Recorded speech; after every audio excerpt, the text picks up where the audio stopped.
नमस्कार। सीवी रमन के लिखे हुए article water the elixir of life को हम हिंदी में पढ़ेंगे। चलिए प्रारंभ करते हैं। Man has through the ages sought in vain for an imaginary elixir of life. Man has through the ages मतलब मनुष्य युगों से sought in vain। sought seek की सेकेंड और थर्ड फॉर्म है। SEE के सीक मीन्स तलाश करना और SOUGST sought मीन्स तलाश करता रहा है, तलाश किया है। तो sought in vain मीन्स व्यर्थ ही, बेकार में ही। मनुष्य ने युगों से बेकार ही तलाश किया है। क्या तलाश किया है? For an imaginary elixir of life. Imaginary काल्पनिक, एलिक्सिर ऑफ लाइफ जीवन का अमृत। एलिक्सिर मीन्स अमृत, जीवन का अमृत। द डिवाइन अमृत, डिवाइन मीन्स दैवीय, दैवीय अमृत। A draught of which, a draught मतलब एक घूंट, ऑफ विच जिसका के वॉज थॉट सोचा जाता था कि उसका एक घूंट टू कन्फर, कन्फर मीन्स प्रदान करना, इमॉर्टलिटी अमरत्व, अमरता, यानी ये सोचा जाता था कि उसका एक घूंट अमरता प्रदान कर देगा। जो भी उसका एक घूंट पी लेगा वो अमर हो जाएगा। तो ऐसे अमृत को मनुष्य युगों से व्यर्थ ही तलाश करता रहा है। बट लेकिन the true elixir of life, true सच्चा एलिक्सिर ऑफ लाइफ अमृत लाइज है नियर आवर हैंड्स, हमारे हाथों के बिल्कुल पास। फॉर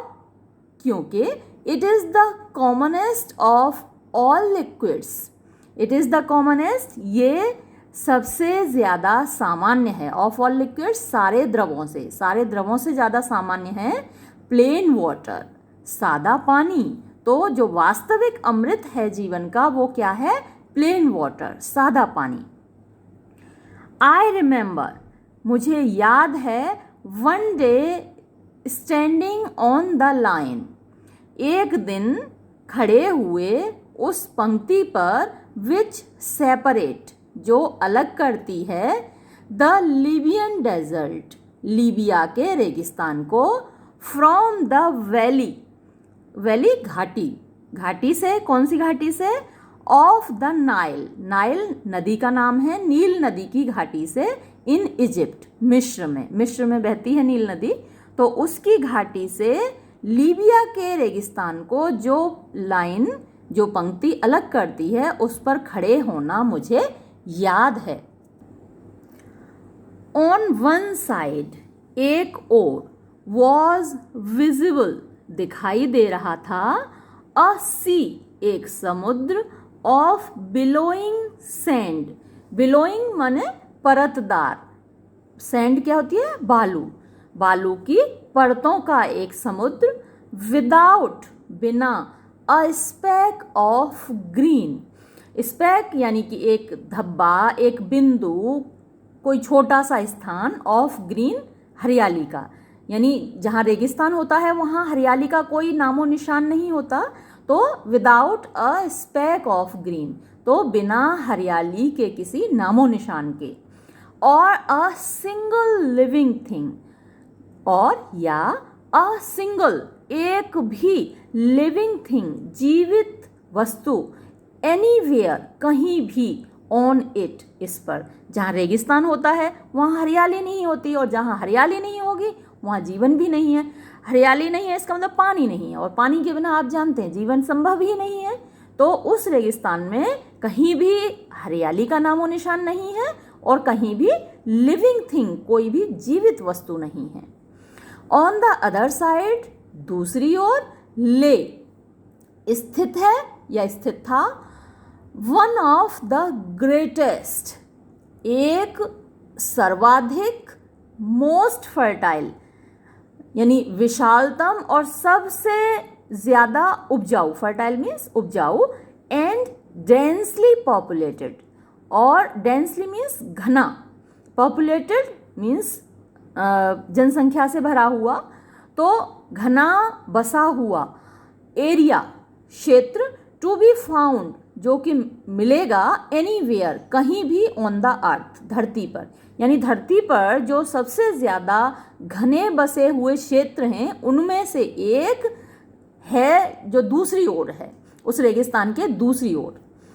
टीमिंग मीन्स भरा हुआ, फलता फूलता हुआ, विद लाइफ जीवन से, एंड वेजिटेशन और वनस्पति से। What made this wonderful difference, तो ये जो वंडरफुल डिफरेंस है, वंडरफुल आश्चर्यजनक, डिफरेंस भेद, अंतर,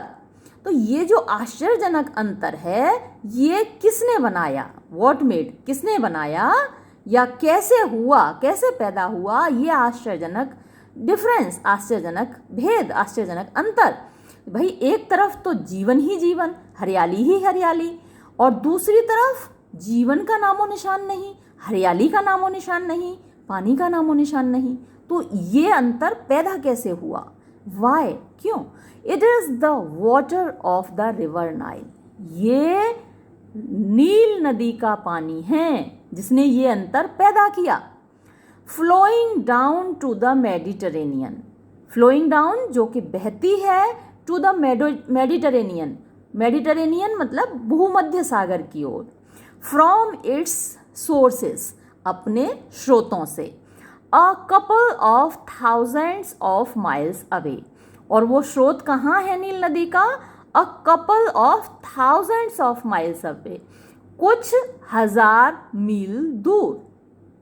जियोलॉजिस्ट, जियोलॉजिस्ट कौन होते हैं, भूगर्भ शास्त्री। जियोलॉजिस्ट टेल अस, भूगर्भ शास्त्री हमें बताते हैं दैट के द एंटायर सॉइल, एंटायर पूरी, सॉइल मिट्टी, द एंटायर सॉइल पूरी मिट्टी ऑफ द नाइल वैली, नील घाटी की, इज द क्रिएशन, वो क्रिएशन मीन्स पैदाइश है, किसकी पैदाइश है, ऑफ द रिवर इटसेल्फ, स्वयं इस नदी की, स्वयं इस नदी ने ही लाई है वो मिट्टी। ब्रॉड डाउन जो कि लाई गई है, as the finest silt, finest मतलब एकदम महीन, सिल्ट रेती, यानी महीन रेती के रूप में, इन इट्स फ्लड वाटर्स, अपने फ्लड मीन्स बाढ़ के पानी में, जब नील नदी में बाढ़ आती है तो उसके साथ बहुत सारी महीन रेत बहकर आती है। फ्रॉम द हाईलैंड्स ऑफ एबिसीनिया, कहाँ से आती है, ऊंचे स्थानों से, ऑफ एबिसीनिया, एबिसीनिया के, and from the remote central Africa, और रिमोट मीन्स दूरस्थ, सेंट्रल अफ्रीका मध्य अफ्रीका के, दूर मध्य अफ्रीका से अपने साथ, वो एबिसीनिया से और मध्य अफ्रीका से अपने साथ रेत को बहाकर लाती है, मिट्टी को बहाकर लाती है। एंड लेड डाउन, और वो मिट्टी लाकर वो ले डाउन मीन्स रख देती है, छोड़ देती है या इकट्ठा कर देती है, थ्रू द एजेस, और उसने युगों से ये काम किया है, laid down through the ages यानी युगों से उसने इकट्ठा किया है, in the trough through which the Nile flows into the sea, in the trough यानी वो जो नदी का क्षेत्र है, ट्रू वो क्षेत्र जहाँ से नदी बहती है, तो उस क्षेत्र में उसने वो मिट्टी इकट्ठा कर दी है, थ्रू विच जिसमें से होकर द नाइल फ्लोज नील नदी बहती है, इनटू द सी समुद्र की ओर। इजिप्ट मिस्र इन फैक्ट वास्तव में was made by it's river, अपनी नदी के द्वारा ही बनाया गया है। मिस्र को नील नदी का वरदान कहा जाता है, तो मिस्र वास्तव में अपनी नदी के द्वारा ही बनाया गया है। Its ancient civilisation, ancient its इसकी, एंशियंट प्राचीन, सिविलाइजेशन सभ्यता, इसकी प्राचीन सभ्यता, वॉज क्रिएटेड पैदा की गई थी, एंड इज सस्टेन्ड और उसको सस्टेन किया गया है, उसको संभाला गया है, उसको पाला पोसा गया है, by the life giving waters, किसके द्वारा, लाइफ गिविंग वाटर्स, जीवनदायी जल के द्वारा, जीवन देने वाले पानी के द्वारा, विच कम डाउन, जो कि आता है ईयर आफ्टर ईयर, साल दर साल, with unfailing regularity. Unfailing regularity बिना असफल हुए, रेगुलरिटी निरंतरता के साथ, यानी बिना रुके, साल दर साल वो पानी आता रहता है। उसी ने नील नदी की जो सभ्यता है, जो मिस्र की सभ्यता है, उसको जन्म दिया और उसको पाला पोसा है। आई गिव दिस एग्जाम्पल, मैं ये उदाहरण दे रहा हूँ, and could give many others, और बहुत सारे दे सकता हूँ, टू एम्फेसिस, इस बात पर जोर देने के लिए, दैट के दिस कॉमन सब्सटेंस, ये सामान्य तत्व, which we take for granted, जिसको कि हम यूं ही ले लेते हैं, हल्के में ले लेते हैं। कोई चीज़ हम टेक फॉर ग्रांटेड लेते हैं, मतलब हम उसका महत्व तो नहीं समझते, हम उसे यूं ही ले लेते हैं, भाई ये तो हमको मिलना ही था, ये तो हमारा है ही, तो हम उसको यूं ही ले लेते हैं। इन आर एवरीडे लाइफ, अपने दिन प्रतिदिन के जीवन में, अपने रोजमर्रा के जीवन में,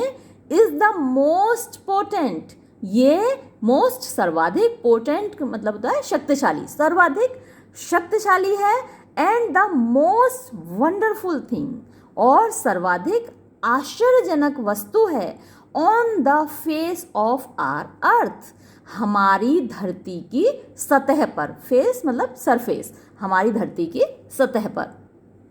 it has played a role, इसने एक भूमिका निभाई है, रोल भूमिका, प्लेड निभाई है, ऑफ वास्ट सिग्निफिकेंस, वास्ट बहुत ज़्यादा, सिग्निफिकेंस महत्व की, बहुत महत्व की भूमिका निभाई है, इन शेपिंग मीन्स बनाने में, the course of the earth history, course होता है रास्ता, ऑफ द अर्थ हिस्ट्री धरती के इतिहास का, तो धरती के इतिहास का रास्ता बनाने में इसने बहुत बड़ी भूमिका निभाई है। आपको याद होगा कि जो हम प्राचीन सभ्यताओं का अध्ययन करते हैं, आपने इंडस वैली सिविलाइजेशन का अध्ययन किया होगा, आपने नाइल वैली सिविलाइजेशन का अध्ययन किया होगा, जितनी भी सभ्यताएं हुई हैं, बेबीलोन की सभ्यता और दजला फरात की घाटियों की सभ्यता, तो जितनी भी एंशिएंट सिविलाइजेशंस थी वो नदियों के किनारे ही विकसित हुई, क्योंकि पानी के बिना जीवन संभव नहीं था, तो पानी जहाँ अवेलेबल था, जहाँ सुलभ था पानी, वहीं जो मनुष्यों की सभ्यताएं हैं वो विकसित हुई हैं। तो यही बात कहना चाह रहे हैं लेखक कि इसने बहुत बड़ी भूमिका निभाई है, किसमें, in shaping the course of earth history, धरती के इतिहास का रास्ता तय करने में, एंड कंटिन्यूज टू प्ले, और आज भी जारी है, टू प्ले निभाना, द लीडिंग रोल मुख्य भूमिका, in the drama of life जीवन के नाटक में, और वो जीवन का नाटक कहाँ हो रहा है, on the surface of our planet, on the surface सतह पर, ऑफ आर प्लानेट हमारे ग्रह के, यानी धरती के, धरती की सतह पर ये जो जीवन का नाटक चल रहा है, इस नाटक में मुख्य भूमिका आज भी पानी की है। देयर इज नथिंग, कुछ भी नहीं है, विच एड्स सो मच, जो इतना ज़्यादा बढ़ाती हो, एड मीन्स बढ़ाना, जोड़ना, विच एड्स सो मच, जो इतना ज़्यादा बढ़ाता हो, टू द ब्यूटी खूबसूरती को, ऑफ द कंट्री साइड देहात की, एज वाटर जितना कि पानी, यानी पानी देहात की खूबसूरती को जितना ज़्यादा बढ़ाता है उतना कोई भी नहीं बढ़ाता। बी इट जस्ट, चाहे ये हो, बी इट ये हो, जस्ट अ लिटिल स्ट्रीम, केवल एक छोटी सी धारा, ट्रिकलिंग ओवर बहती हुई, द रॉक्स चट्टानों से, और अ लिटिल पॉन्ड, चाहे ये एक छोटा सा तालाब हो, बाय द वे साइड रास्ते के किनारे, वेयर जहाँ, द कैटल जानवर, क्वेंच बुझाते हों, देयर थर्स्ट अपनी प्यास, ऑफ एन इवनिंग शाम की।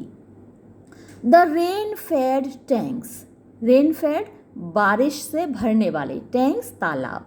दैट आर सो कॉमन जो कि इतने सामान्य हैं इन साउथ इंडिया, दक्षिण भारत में।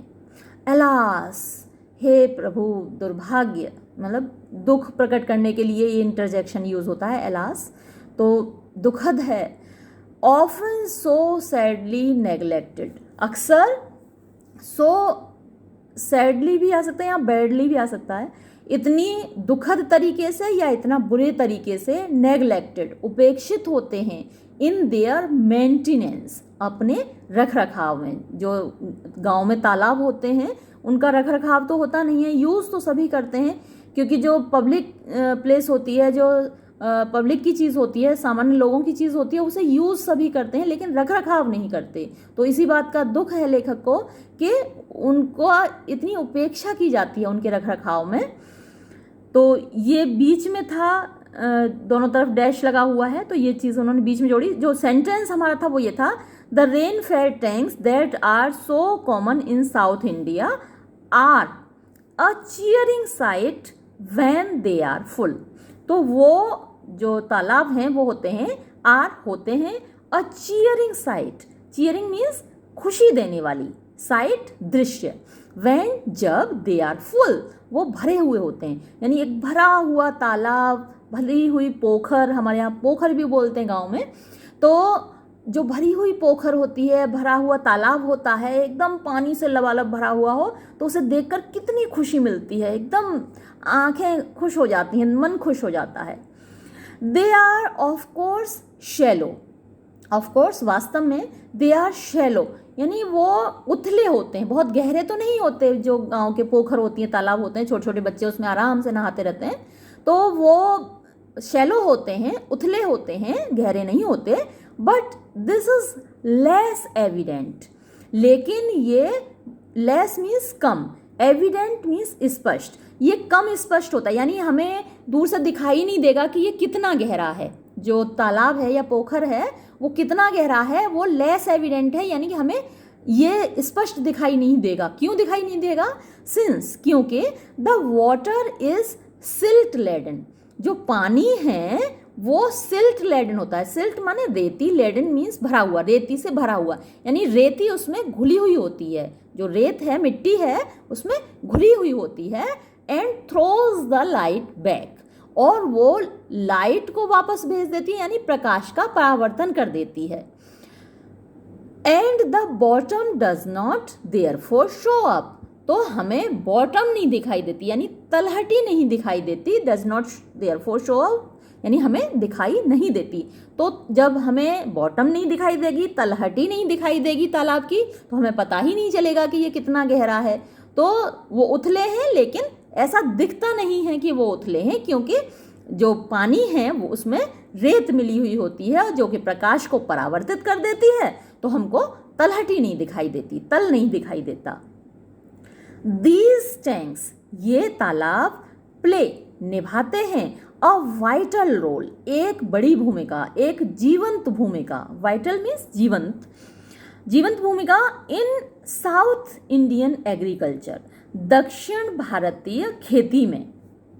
सम ऑफ दीज टैंक्स, इन तालाबों में से कुछ आर सरप्राइजिंगली लार्ज, आश्चर्यजनक रूप से विशाल होते हैं। And it is a beautiful site, और ये बड़ा खूबसूरत दृश्य होता है, टू सी, देखना, द सन राइज और सेट, सूरज को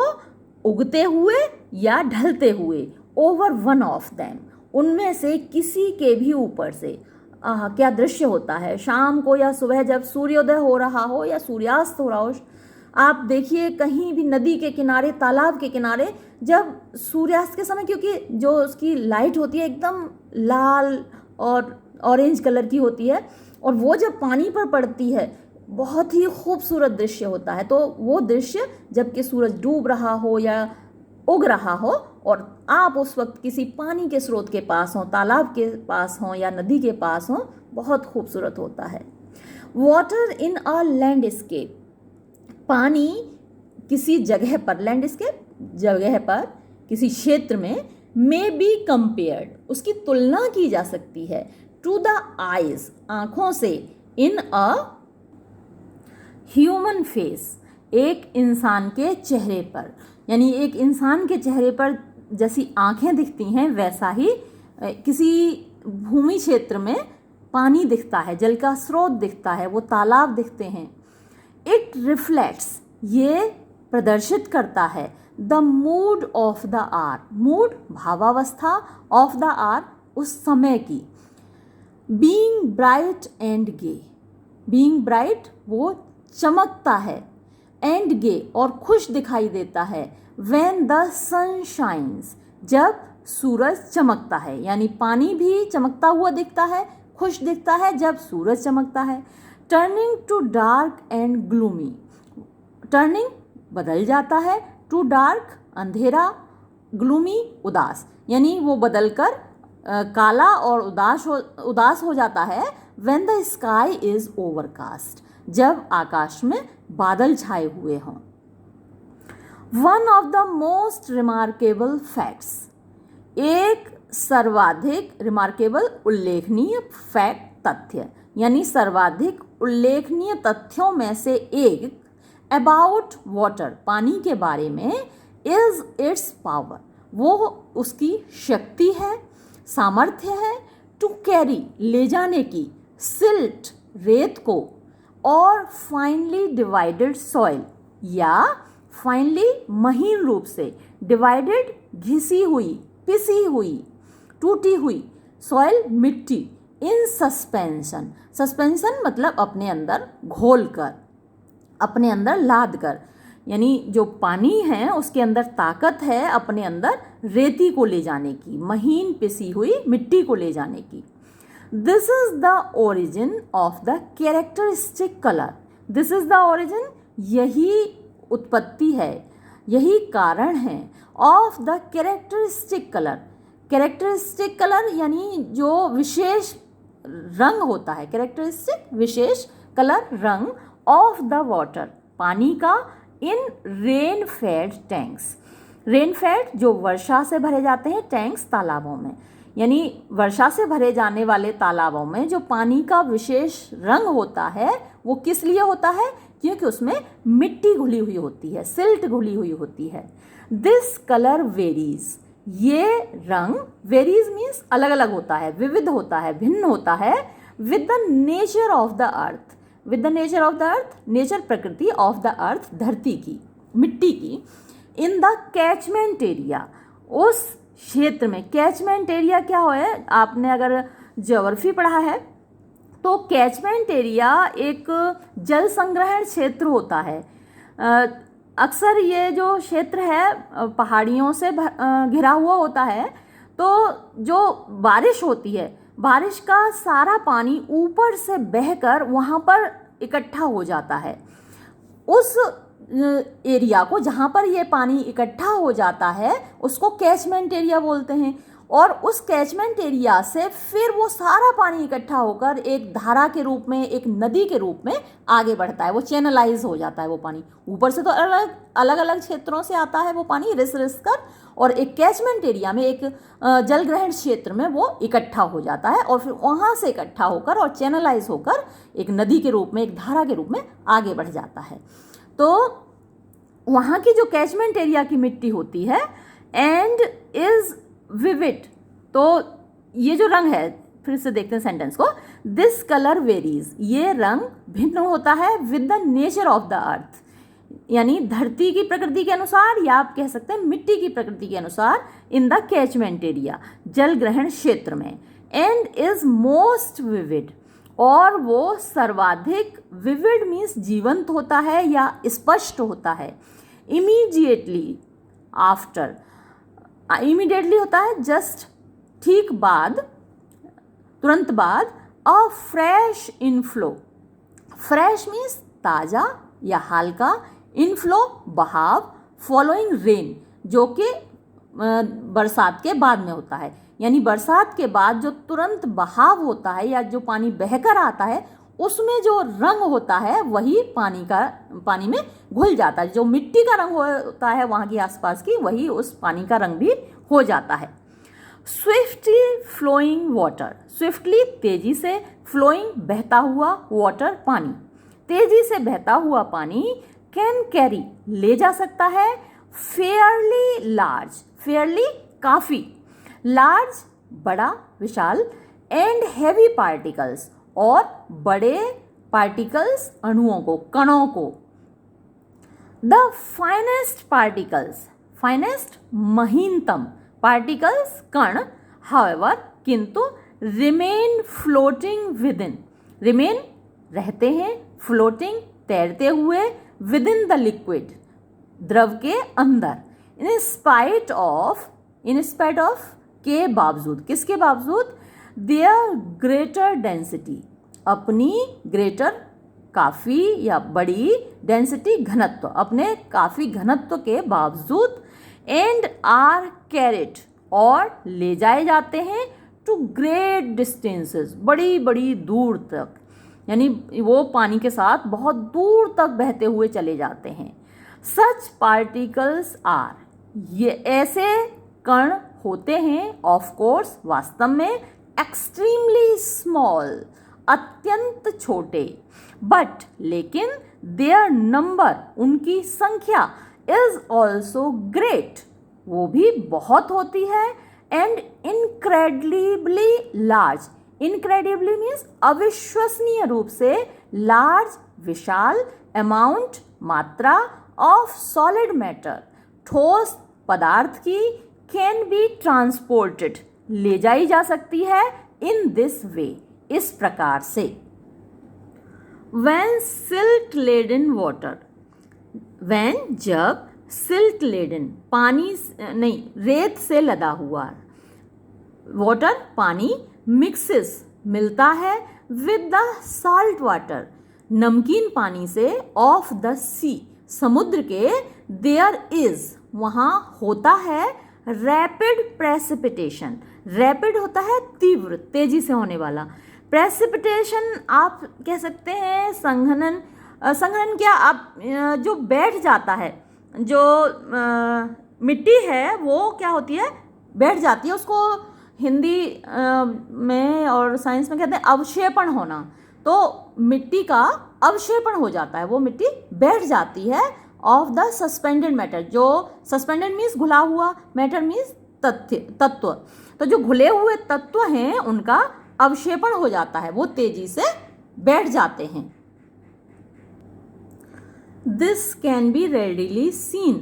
दिस ये, कैन बी रेडिली सीन आसानी से देखा जा सकता है, व्हेन जब, वन ट्रेवल्स व्यक्ति यात्रा करता है, बाय स्टीमर स्टीमर के द्वारा, डाउन अ ग्रेट रिवर एक महान नदी से होकर, टू द डीप सी गहरे समुद्र की ओर, जब नदी से समुद्र की ओर कोई व्यक्ति यात्रा करे स्टीमर के द्वारा, तो वो ये बात देख सकता है, the colour of the water पानी का रंग, चेंजेस बदलता है, सक्सेसिवली लगातार, from the muddy red, muddy कीचड़ वाला, रेड लाल, और ब्राउन या कत्थई, ऑफ सिल्ट मिट्टी का, थ्रू वेरिंग शेड्स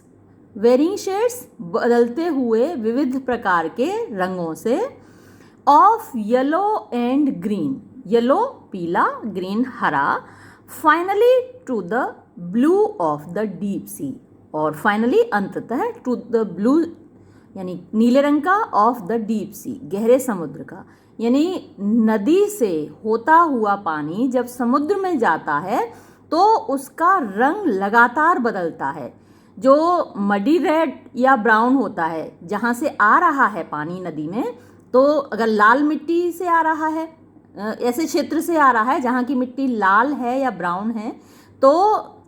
उस पानी का रंग भी लाल होता है या कत्थई होता है। फिर आगे बढ़ता जाता है तो कहीं उसका पानी का रंग येलो पीला हो जाता है, कहीं हरा हो जाता है, और अंत में क्योंकि समुद्र का रंग नीला है तो वहाँ जाकर जब वो मिलता है पानी तो नीला हो जाता है। दैट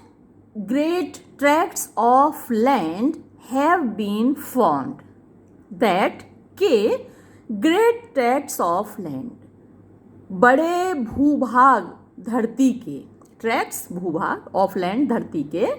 हैव बीन फॉर्म्ड बनाए गए हैं, बाय सिल्ट रेती के द्वारा, दस डिपॉजिटेड जो इस प्रकार डिपॉजिट की गई है, इकट्ठी की गई है, इज एविडेंट ये स्पष्ट है, दैट यहाँ पे लगा हुआ था ना कि ऐसा है, इज एविडेंट ये स्पष्ट है, ऑन एन एग्जामिनेशन, एग्जामिनेशन निरीक्षण करने पर, ऑफ द सॉइल मिट्टी का, इन एल्यूवियल एरियाज, तो ये एल्यूवियल एरियाज क्या होते हैं, कछारी मिट्टी के या जलोढ़ मिट्टी के जो क्षेत्र हैं, उस मिट्टी का अगर हम अध्ययन करें, उसका निरीक्षण करें, तो ये बात स्पष्ट हो जाएगी कि ये जो क्षेत्र हैं उस मिट्टी से बने हैं जो कि नदियों के द्वारा लाई गई है। सच लैंड, ऐसी मिट्टी, consisting as it does, consisting यानी उसमें होता है, वो रखती है, एज इट डज जैसा कि है, of finally divided matter, finally महीन रूप से, डिवाइडेड बटा हुआ या पिसा हुआ, मैटर पदार्थ, तो उसमें बारीक पिसी हुई सॉइल होती है या रॉक्स होती हैं, चट्टानें होती हैं, तो बारीक पिसे हुए पदार्थ से ये मिट्टी बनी होती है, इज यूजुअली प्रायः, तो ये प्रायः होती है वेरी फर्टाइल, बहुत उपजाऊ। The flow of water, flow बहाव, ऑफ वाटर पानी का बहाव, हैज़ अनडाउटेडली प्लेड, उसने अनडाउटेडली निस्संदेह, प्लेड निभाई है, अ ग्रेट पार्ट एक बड़ी भूमिका, एंड अ बेनिफिशेंट वन, और एक बेनिफिशेंट मीन्स लाभदायक, वन यहाँ पर पार्ट के लिए आया यानी भूमिका के लिए ही आया है, तो उसने एक बड़ी भूमिका निभाई है और एक लाभदायक भूमिका निभाई है, in the geological processes, geological यानी कि भूगर्भीय प्रोसेसेस, प्रक्रियाओं में, भूगर्भ से रिलेटेड यानी धरती से संबंधित जो प्रक्रियाएं हैं उनमें बहुत बड़ी भूमिका निभाई है, किसने, द फ्लो ऑफ वाटर, पानी के बहाव ने, बाय विच जिसके द्वारा, द सॉइल मिट्टी, ऑन द अर्थ सरफेस धरती की सतह पर, हैज़ बीन फॉर्म्ड वो बनी है, फ्रॉम द रॉक्स चट्टानों से, ऑफ इट्स क्रस्ट इसकी सतह की, इसके ऊपरी भाग की, धरती का जो ऊपरी भाग है उसको क्रस्ट बोला जाता है, तो उसके ऊपरी भाग पर जो चट्टानें हैं उनसे वो जो धरती की मिट्टी है, सॉइल है, वो बनी है, और उसके बनाने के प्रोसेस में, उसको बनाने की प्रक्रिया में पानी के बहाव ने बहुत बड़ी भूमिका निभाई है। The same agency, the same वही, एजेंसी अभिकर्ता यानी काम को करने वाला, तो ये जो आए हैं शब्द सेम एजेंसी, वही अभिकर्ता, तो ये अभिकर्ता कौन है, फ्लो ऑफ वाटर पानी, तो वही अभिकर्ता, एक तो उसने अच्छी भूमिका निभाई कि धरती पर मिट्टी बनाई और वो भी उपजाऊ मिट्टी, अब उसी अभिकर्ता की यानी उसी पानी के बहाव की, द सेम एजेंसी हाउएवर किंतु, अंडर एप्रोप्रिएट कंडीशंस, अंडर अंतर्गत, एप्रोप्रिएट समुचित, कंडीशंस परिस्थितियां, समुचित परिस्थितियों के अंतर्गत, can also play a destructive part, can also play means भी निभा सकता है, यानी वही अभिकर्ता यानी वही फ्लो ऑफ वाटर निभा सकता है, और डिस्ट्रक्टिव पार्ट एक विनाशकारी भूमिका, एक विध्वंसक भूमिका, यानी जो क्रिएटिव है, जो लाभदायक है, वही हानिकारक भी हो सकता है, वही हानिकारक भूमिका भी निभा सकता है, विनाशकारी भूमिका भी निभा सकता है, can also play a destructive part, and wash away और धोकर ले जा सकता है, बहाकर ले जा सकता है, द सॉइल मिट्टी को, विच इज द फाउंडेशन जो कि फाउंडेशन क्या होती है, नींव, जो कि नींव है ऑफ ऑल एग्रीकल्चर, सारी कृषि की। जो कृषि है, खेती बाड़ी है, उसकी नींव क्या है, फाउंडेशन क्या है, उसकी नींव है मिट्टी। अगर मिट्टी अच्छी नहीं होगी, उपजाऊ नहीं होगी, तो कृषि हो ही नहीं सकती। तो उसी मिट्टी को ये पानी का बहाव अपने साथ ले जा भी सकता है, एक तरफ तो लेकर आता है, दूसरी तरफ ले जा भी सकता है, तो वो दोनों भूमिकाएं निभाता है। एंड और इफ अलाउड, यदि उसको अलाउ मीन्स अनुमति देना, अनुमति दी गई टू प्रोसीड, बढ़ने की, चलने की, अनचेक्ड, अनचेक्ड बिना रोके, can have the most disastrous effect, तो उसके डिजास्ट्रस इफेक्ट्स हो सकते हैं। डिजास्ट्रस मीन्स विनाशकारी, इफेक्ट प्रभाव, ऑन द लाइफ जीवन पर, of the country, of the country का यहाँ दोनों अर्थ हो सकते हैं, देश के और देहात के, गांव के। तो देहात के जीवन पर या फिर देश के जीवन पर इसके प्रभाव डिजास्ट्रस हो सकते हैं, विनाशकारी हो सकते हैं, भयानक हो सकते हैं। कब? यदि उसको if allowed to proceed unchecked, यदि उसको बिना रुके होने दिया, पानी को बहने दिया बिना रुके। The problem of soil erosion, problem means समस्या, ऑफ सॉइल इरोजन, मृदा के क्षरण की। सॉइल यानी मृदा, ऊपर वाली जो परत है, जो उपजाऊ मिट्टी है, जो सॉइल है वो ऊपर की उपजाऊ मिट्टी, ऊपर की मिट्टी। इरोजन उसका क्षरण यानी उसका बह जाना, हवा से उड़ जाना, पानी से बह जाना, वो इरोजन कहलाता है, सॉइल इरोजन। तो the problem of soil erosion, धरती के अपर्दन की समस्या, मृदा क्षरण की समस्या, is one of serious import, वो सीरियस गंभीर इम्पोर्ट यानी महत्व की है, गंभीर महत्व की है। इन वेरियस कंट्रीज, विभिन्न देशों में, एंड स्पेशली और विशेष रूप से, in many parts of India, Bharat के बहुत से भागों में। द कंडीशंस, परिस्थितियां, अंडर विच, जिनके अंतर्गत, इट अकर्स, ये होता है, क्या होता है, सॉइल इरोजन, मृदा क्षरण। एंड द मेजर्स, और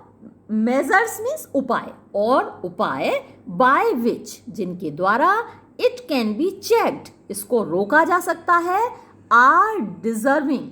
उनको आवश्यकता है, डिजर्व मीन्स लायक होना, तो वो लायक हैं, किसके लायक हैं, of the closest study, closest गहनतम स्टडी, अध्ययन, गहनतम अध्ययन के लायक हैं, यानी हमें उनका गहन अध्ययन करना चाहिए कि मृदा क्षरण क्यों होता है, सॉइल इरोजन क्यों होता है, और हम क्या मेजर्स उठा सकते हैं, क्या कार्यवाही कर सकते हैं, क्या कदम उठा सकते हैं इसको रोकने के लिए। सॉइल इरोजन अकर्स, मृदा क्षरण होता है, इन सक्सेसिव स्टेप्स, सक्सेसिव क्रमिक, एक के बाद एक, स्टेप्स कदमों में, या आप कह सकते हैं चरणों में, एक के बाद एक चरणों में, क्रमिक चरणों में होता है। एकदम से नहीं सारी मिट्टी बह जाती, एकदम से नहीं उड़ जाती सारी मिट्टी, वो क्रमिक चरणों में होता है, एक के बाद एक।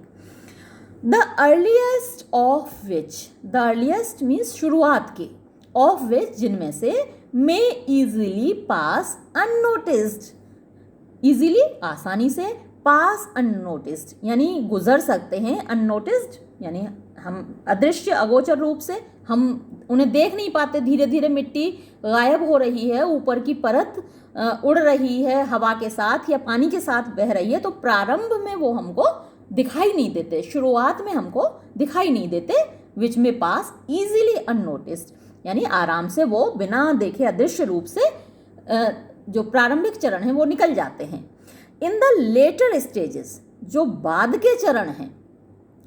द कटिंग अप यानी कटान, कटना, एंड वॉशिंग अवे और धुलकर जाना, ऑफ द अर्थ धरती का, मिट्टी का,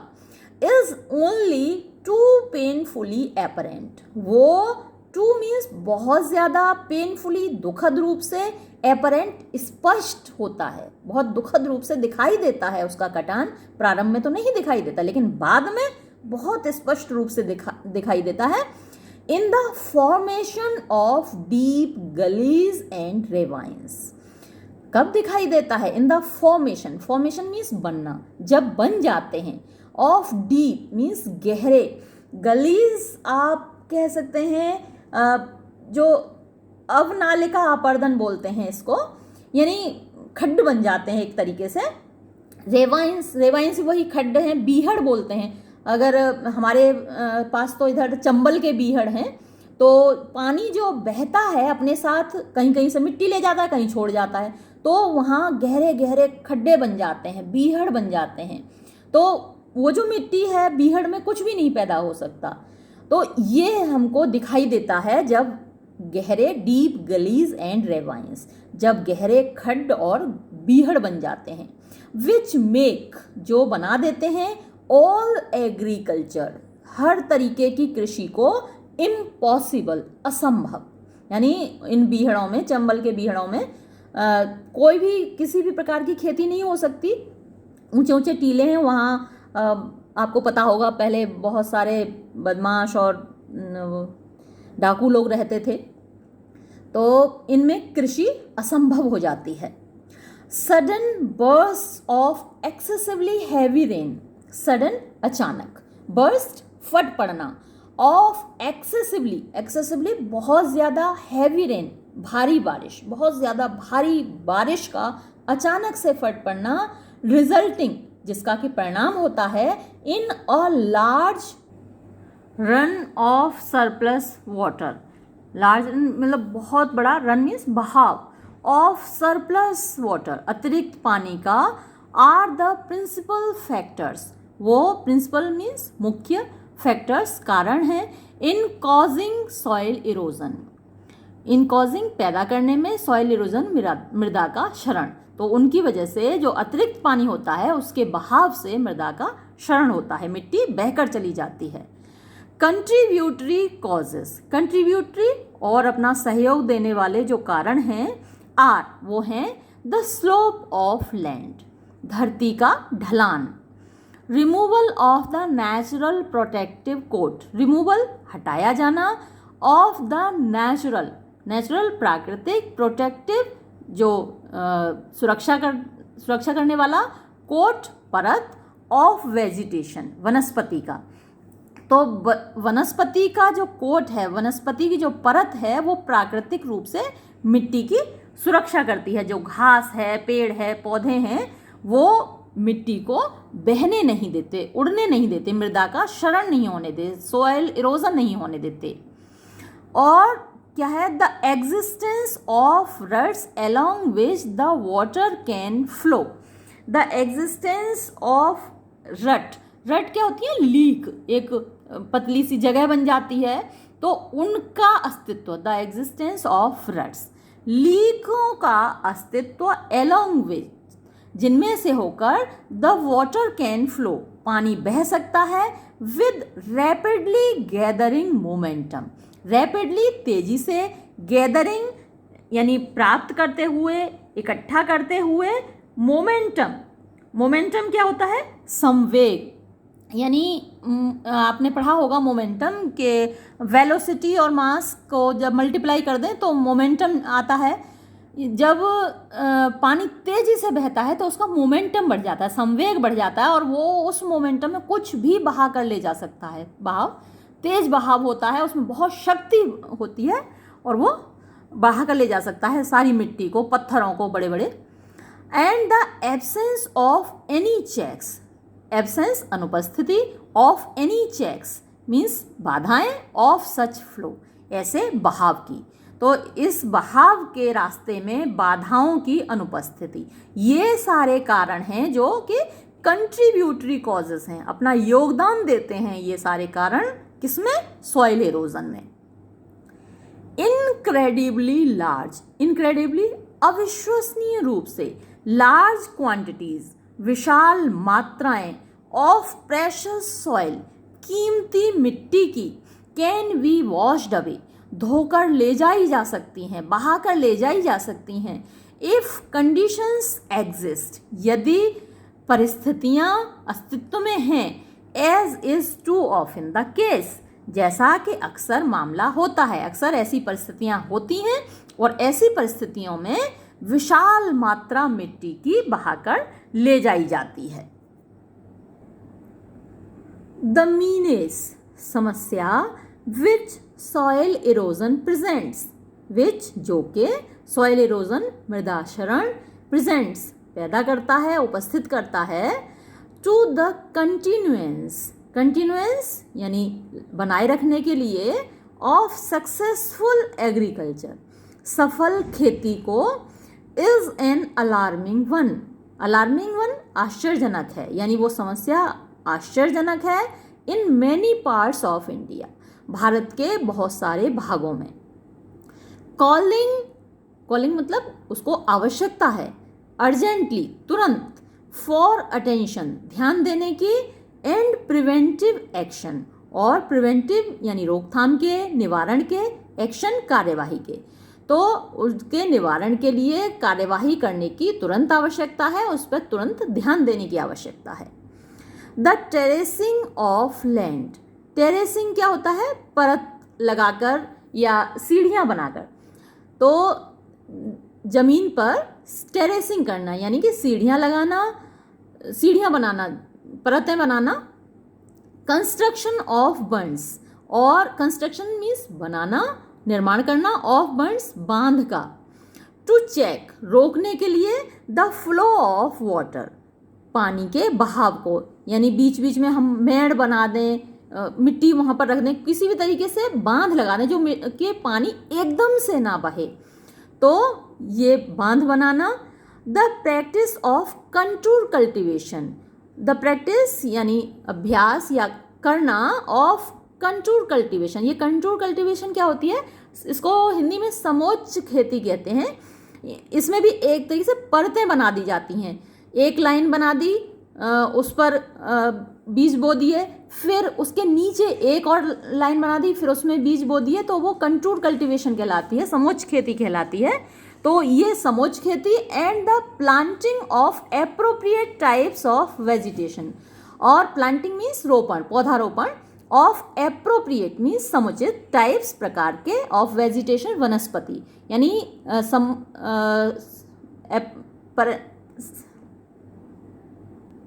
यानी कि समुचित प्रकार की वनस्पति का पौधारोपण किया जाना। आर एमंगस द मेजर, वो उन कार्यवाहियों में हैं, उन कदमों में हैं, दैट हैव बीन सजेस्टेड, जिनका के सुझाव दिया जाता है, यानी हम ये सारे कदम अगर उठाएं तो मृदा क्षरण नहीं होगा, सॉइल इरोजन नहीं होगा। इट इज ओबियस, ये स्पष्ट है, दैट के the M should be,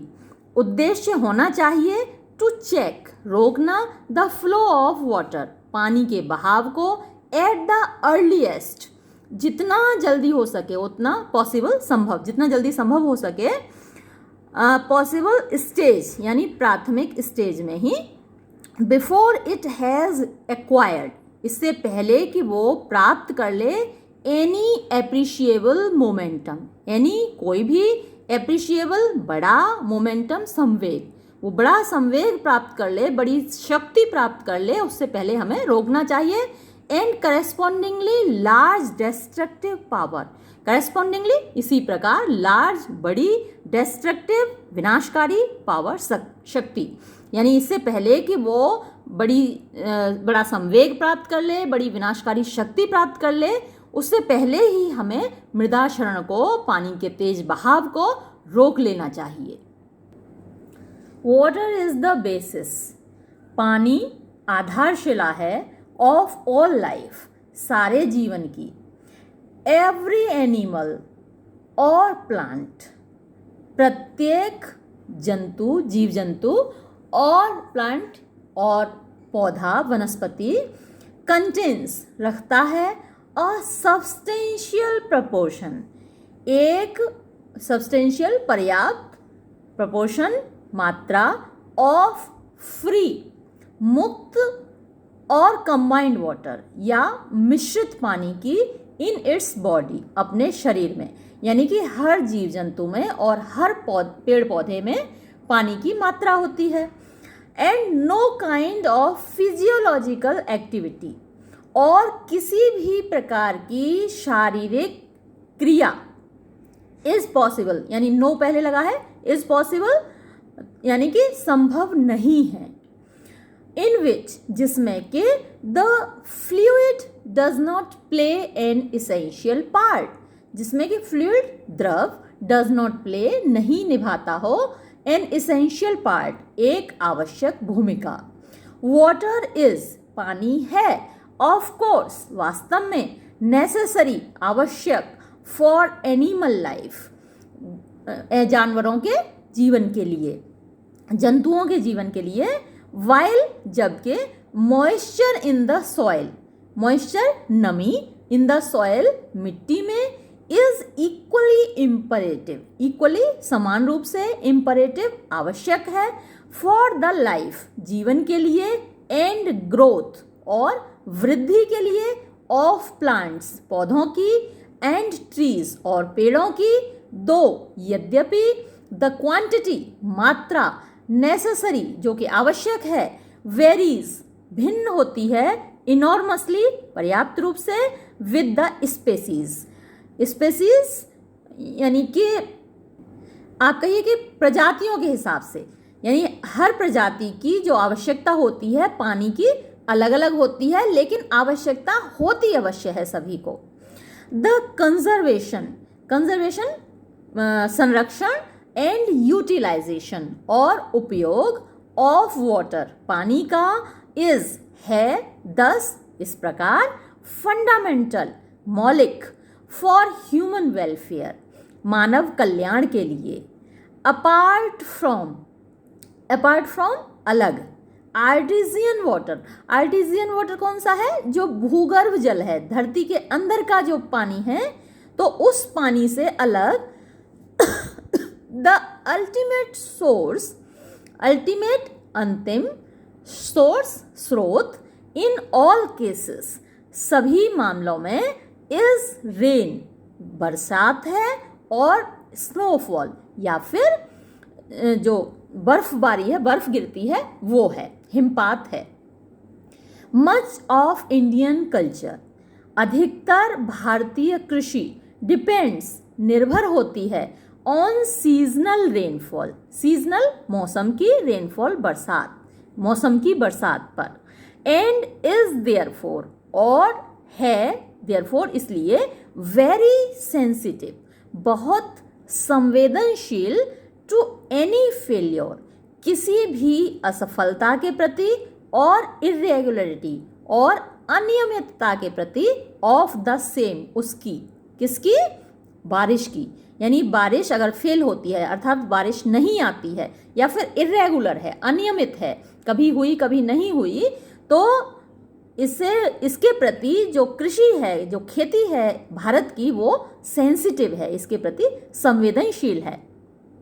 the problem of soil erosion, the problem समस्या, ऑफ सॉइल इरोजन मृदा क्षरण की, एंड ऑफ इनएडिक्वेट और इरेगुलर रेनफॉल, और इनएडिक्वेट मीन्स अपर्याप्त, इनसफिशिएंट, और इरेगुलर मीन्स जो रेगुलर नहीं है, अनियमित, रेनफॉल बारिश, आर क्लोजली कनेक्टेड वो क्लोजली घनिष्ठ रूप से कनेक्टेड जुड़ी हुई हैं, विद ईच अदर एक दूसरे से, ये दोनों समस्याएं एक दूसरे से जुड़ी हुई हैं। इट इज क्लियर ये स्पष्ट है, दैट के द एडॉप्शन अपनाया जाना, ऑफ टेक्निक्स तकनीकों का, प्रिवेंटिंग जो कि रोकती हों, सॉइल इरोजन मृदा क्षरण को, वुड ऑल्सो हेल्प वो मदद करेंगी, टू कंजर्व सुरक्षित रखने में, एंड कीप सुरक्षित करने में और रखने में, द वाटर पानी को, वेयर इट इज वांटेड जहां इसकी जरूरत है। इन अदर वर्ड्स दूसरे शब्दों में, on and in the soil, on ऊपर, एंड इन और अंदर, द सॉइल मिट्टी के, यानी धरती के ऊपर या धरती के अंदर जहां भी पानी की ज़रूरत है उसको उस पानी को वहाँ रखने में वो तकनीक मदद करेगी। एंड सच टेक्निक्स और ऐसी तकनीक, देयरफॉर इसलिए, सर्व अ डबल पर्पस सर्व पूरा करती हैं, और डबल पर्पस दोहरे उद्देश्यों को। इट इज एविडेंट, ये स्पष्ट है, हाउएवर, किंतु ये स्पष्ट है, दैट के इन अ कंट्री, एक देश में, having only a seasonal rainfall, जिसमें के केवल एक मौसम की बारिश होती है। हमेशा तो बारिश नहीं होती भारत में, मौसम होता है बरसात का मौसम, जो कि जुलाई अगस्त में होता है, जून जुलाई अगस्त सितंबर। तो जहाँ केवल मौसम की बरसात होती हो, एन इमेंस क्वांटिटी, एन एक इमेंस विशाल, क्वांटिटी मात्रा, ऑफ रेन वाटर, बरसात के पानी की, मस्ट नेसेसरीली रन ऑफ, आवश्यक रूप से, रन ऑफ मीन्स बह जाती है, द ग्राउंड, धरती से बहुत बड़ी मात्रा बह जाती है। द कलेक्शन मीन्स इकट्ठा करना, या आप कहिए कि संचयन, द कलेक्शन एंड यूटिलाइजेशन, तो संचयन और उपयोग ऑफ दिस वाटर, इस पानी का, इज है, देयरफॉर इसीलिए, ऑफ वाइटल इम्पोर्टेंस, बहुत महत्व का, मच ऑफ इट, इसमें से अधिकतर, फ्लोज डाउन, बह जाता है, इनटू द स्ट्रीम्स, धाराओं में, एंड रिवर्स, और नदियों में, एंड अल्टीमेटली, और अंत में, फाइंड्स इट्स वे, अपना रास्ता बना लेता है, टू द सी, समुद्र की ओर। इनक्रेडिबली, अविश्वसनीय रूप से, लार्ज क्वांटिटीज, विशाल मात्राएं, ऑफ द प्रेशियस फ्लूइड, इस बेशकीमती द्रव की, आर दस लॉस्ट, इस प्रकार खो जाती हैं, टू द कंट्री, हमारे देश से, यानी हमारे देश के हाथों से निकल जाती है। The harnessing of our rivers, हमारी नदियों का, the harnessing of our rivers मतलब हमारी नदियों का संरक्षण, या हमारी नदियों के जल का संभालना, उस पर बांध बनाना। द वाटर्स ऑफ विच, जिनका कि पानी, नाउ अब, मोस्टली अधिकतर, रन टू वेस्ट, बहकर बर्बाद हो जाता है, is a great national problem, वो एक बड़ी राष्ट्रीय समस्या है, विच मस्ट बी कंसिडर्ड, जिस पर के ध्यान दिया जाना चाहिए, एंड डेल्ट विद, और उसका निवारण किया जाना चाहिए, ऑन नेशनल लाइन्स, राष्ट्रीय स्तर पर। वास्ट एरियाज, विशाल क्षेत्र, ऑफ लैंड, जमीन का, विच, जो कि, एट प्रेजेंट, वर्तमान में, आर, है, मियर स्क्रब जंगल, मियर केवल, स्क्रब झाड़ी वाले जंगल, कुड बी टर्न्ड, उनको बदला जा सकता है, इनटू फर्टाइल, उपजाऊ,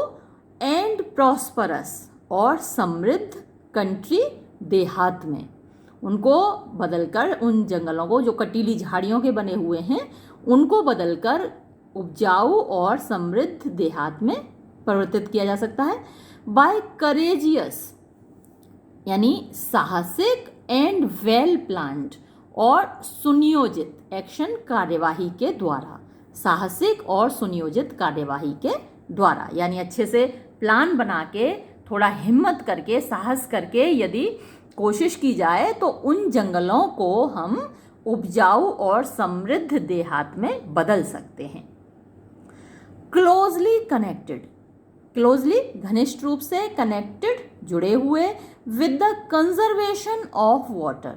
कंजर्वेशन संरक्षण, ऑफ वाटर पानी का, वाटर सप्लाईज पानी की आपूर्ति की, is the problem of afforestation, तो उससे जुड़ी हुई एक समस्या है एफोरेस्टेशन की। एफोरेस्टेशन मतलब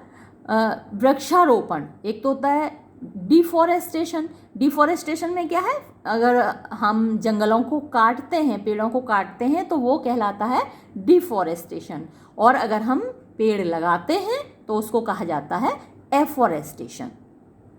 तो एक ये समस्या है। द सिस्टमेटिक प्लांटिंग, सिस्टमेटिक यानी व्यवस्थित रूप से, प्लांटिंग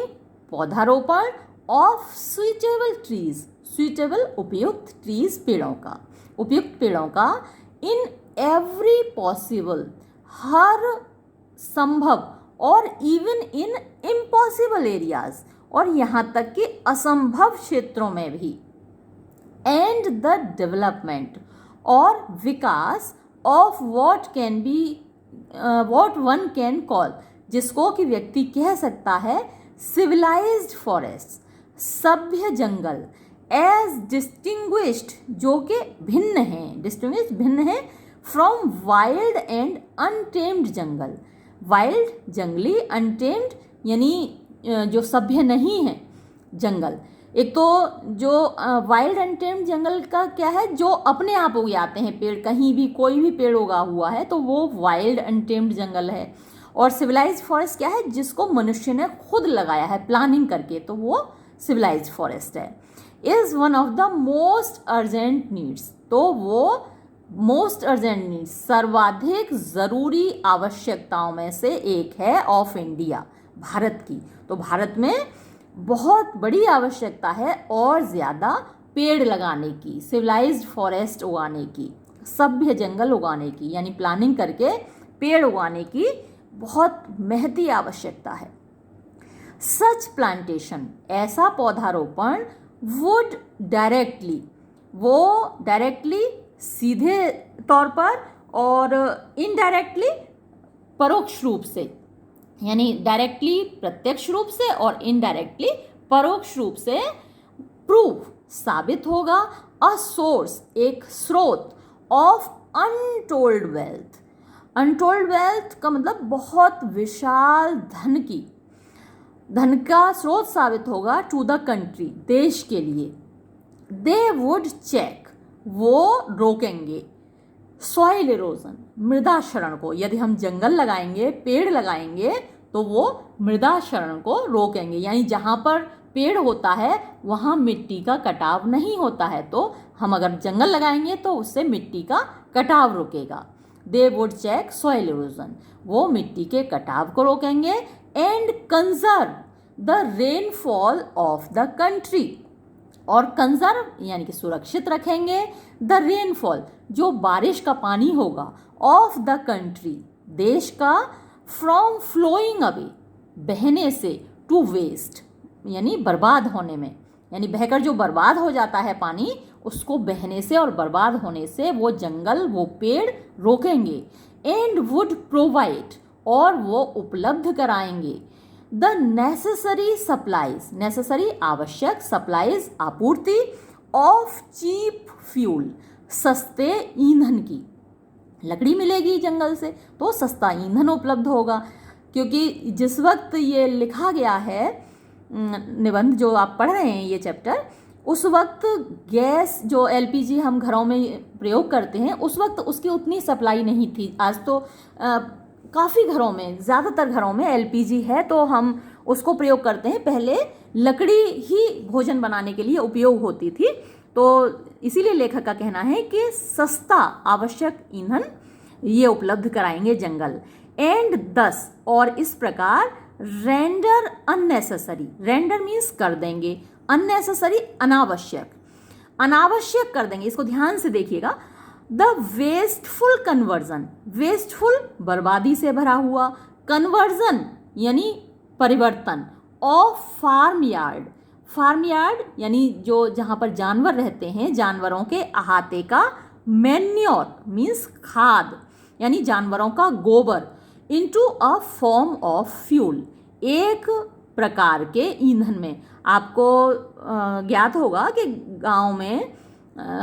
जो जानवरों का गोबर होता है उसके उपले बनाए जाते हैं, कंडे पाथे जाते हैं, और जब वो कंडे सूख जाते हैं तो उनको ईंधन के तौर पर प्रयोग किया जाता है। इसको लेखक का कहना है कि वो फार्म यार्ड मैन्योर है, वो जो खेतों का ईंधन है, जो गोबर है उसको मैन्योर के रूप में प्रयोग किया जाना चाहिए, ईंधन के तौर पर प्रयोग किया जाना चाहिए। लेकिन उसके उपले पात कर, कंडे पात कर हम क्या बनाते हैं, फ्यूल बनाते हैं, एक प्रकार का ईंधन बनाते हैं, उससे भोजन पकाते हैं। तो यदि हमारे पास पर्याप्त लकड़ी होगी तो हमें उपले पाथने की या कंडे पाथने की ज़रूरत नहीं होगी, तो हमारा वो जो गोबर है फार्म यार्ड का वो मैन्योर के रूप में यानी खाद के रूप में खेतों में प्रयोग होगा। द मेजर्स उपाय नेसेसरी जो कि आवश्यक हैं टू कंट्रोल नियंत्रण करने के लिए द मूवमेंट ऑफ वाटर पानी की गति को एंड कंजर्व और सुरक्षित करने के लिए द सप्लाईज ऑफ इट इसकी आपूर्ति को कैन ऑल्सो सर्व वो आपूर्ति वो पूरा कर सकते हैं सब्सिडियरी पर्पजेस सब्सिडियरी अतिरिक्त पर्पजेस उद्देश्यों की और दूसरे उद्देश्यों की भी पूर्ति कर सकते हैं ऑफ वैल्यू जो कि महत्वपूर्ण है टू द लाइफ जीवन के लिए ऑफ द कंट्री साइड देहात के बाय फार अब तक द चीपेस्ट फॉर्म सबसे सस्ता रूप ऑफ इंटरनल आंतरिक ट्रांसपोर्ट आंतरिक यातायात का सबसे सस्ता रूप इन अ कंट्री एक देश में इज है बाय बोट्स एंड बार्जेस नौकाओं और नावों के द्वारा बोट और बार्ज एक ही चीज़ है। एक आप कह लीजिए छोटी नाव होती है, एक थोड़ी बड़ी नाव होती है। Boats and barges through canals and reverse through यानी में से होकर कहाँ से होकर कैनाल्स नहरों के द्वारा और रिवर्स नदियों में से होकर। तो नहरों और नदियों में नावों के द्वारा जो यातायात होता है वो सबसे सस्ता है। वी हियर हम सुनते हैं मच बहुत कुछ अबाउट बारे में किसके बारे में programs of rail and road construction programs योजनाओं के बारे में of rail and road construction रेल मार्ग और सड़कों के कंस्ट्रक्शन निर्माण के बारे में बहुत सारी योजनाएं आती हैं कि रेल मार्ग का निर्माण किया जा रहा है या सड़कों का निर्माण किया जा रहा है बट फार टू लिटिल लेकिन बहुत कम अबाउट बारे में द डेवलपमेंट यानी विकास के बारे में ऑफ इंटरनल आंतरिक वाटरवेज पानी के रास्ते इन इंडिया भारत में। तो भारत में बहुत सारे योजनाएं हैं बहुत सारे प्रोग्राम्स हैं सरकार के किसके लिए हैं वो सारे योजनाएं रेल मार्ग के निर्माण के लिए या सड़क मार्गों के निर्माण के लिए लेकिन जो आंतरिक पानी के रास्ते हैं उनकी योजनाएं बहुत कम हैं। Then again the harnessing of water supplies then तो अगेन पुनः द हार्नेसिंग यानी संभालना ऑफ वाटर सप्लाईज पानी की आपूर्ति का नियंत्रण यूजुअली प्रायः ऑल्सो मेक्स पॉसिबल वो संभव बना देता है the development Vikas of hydro electric power जल विद्युत शक्ति का यानी जब हम पानी को कंट्रोल कर लेंगे नदियों के पानी को बांध बना लेंगे उन पर तो वहाँ पर हाइड्रो इलेक्ट्रिक पावर भी क्रिएट की जा सकती है यानी जल विद्युत का भी निर्माण किया जा सकता है बिजली भी बनाई जा सकती है। द अवेलेबिलिटी उपलब्धता ऑफ इलेक्ट्रिक पावर जल विद्युत का यानी विद्युत शक्ति की उपलब्धता वुड मेक बना देगी और ट्रेमेंडस डिफरेंस यानी ट्रेमेंडस विशाल डिफरेंस परिवर्तन बहुत बड़ा परिवर्तन लाएगी टू द लाइफ जीवन में ऑफ द कंट्री साइड देहात के या कहिए देश के तो देश के जीवन में या देहात के जीवन में बहुत बड़ा परिवर्तन लाएगी एंड इनेबल माने होता है समर्थ बनाना और समर्थ बनाएगी रूरल इकोनॉमी रूरल देहात की गांव की इकोनॉमी अर्थव्यवस्था को देहात की अर्थव्यवस्था को टू बी इम्प्रूव्ड यानी सुधार करने के लिए इन विभिन्न डायरेक्शंस दिशाओं में यानी विभिन्न दिशाओं में जो गांव की अर्थव्यवस्था है उसमें विभिन्न तरीके से सुधार आएगा यदि वहाँ इलेक्ट्रिसिटी यदि वहाँ पर बिजली उपलब्ध हो। आज जब से ये लिखा गया है आर्टिकल उसके बाद तो बहुत सारे गांवों में बिजली उपलब्ध हो गई है उस वक्त नहीं थी। इन वन सेंस एक अर्थ में वाटर इज पानी है द कॉमनेस्ट सबसे ज़्यादा सामान्य ऑफ लिक्विड्स द्रव यानी सबसे ज़्यादा सामान्य द्रवों में से एक है पानी। इन एनदर सेंस, और दूसरे अर्थों में, it is the most uncommon of liquids, ये सर्वाधिक असामान्य द्रवों में से एक है, विद अमेजिंग प्रॉपर्टीज, जिसमें कि अमेजिंग आश्चर्यजनक प्रॉपर्टीज गुण हैं, विच आर रेस्पॉन्सिबल, जो कि उत्तरदायी है, फॉर इट्स यूनिक पावर, इसकी यूनिक मीन्स अद्वितीय, matchless, for its unique power, इसकी अद्वितीय शक्ति के लिए, ऑफ मेंटेनिंग, बनाए रखने की, एनिमल एंड प्लांट लाइफ, जानवरों के और वनस्पति के जीवन को बनाए रखने की इसके अंदर शक्ति है, द्वितीय शक्ति है। The investigation of the nature, investigation अवलोकन, मूल्यांकन, ऑफ द नेचर प्रकृति का, एंड प्रॉपर्टीज और गुणों का, ऑफ वाटर पानी के, इज है, देयरफॉर इसीलिए, of the highest scientific interest, highest सर्वाधिक साइंटिफिक वैज्ञानिक इंटरेस्ट रुचि का, तो ये जो विषय है सर्वाधिक वैज्ञानिक रुचि का विषय है, एंड इज फार फ्रॉम, और फार फ्रॉम दूर है, an exhausted field, exhausted field क्या होता है, जिस पर बहुत काम हो चुका हो, जो कि रीता हो चुका हो, खाली हो चुका हो, फील्ड क्षेत्र ऑफ रिसर्च, यानी रिसर्च का हिंदी में आप कहें तो अनुसंधान का, तो ये अनुसंधान का ऐसा क्षेत्र है जो कि एग्जॉस्टेड नहीं है, इन्होंने क्या कहा, far from an exhausted field, तो ये एग्जॉस्टेड फील्ड नहीं है, ये चुका हुआ या खाली हुआ क्षेत्र नहीं है, इसमें अभी बहुत अनुसंधान की संभावनाएं हैं। तो यहाँ ये चैप्टर समाप्त होता है। धन्यवाद।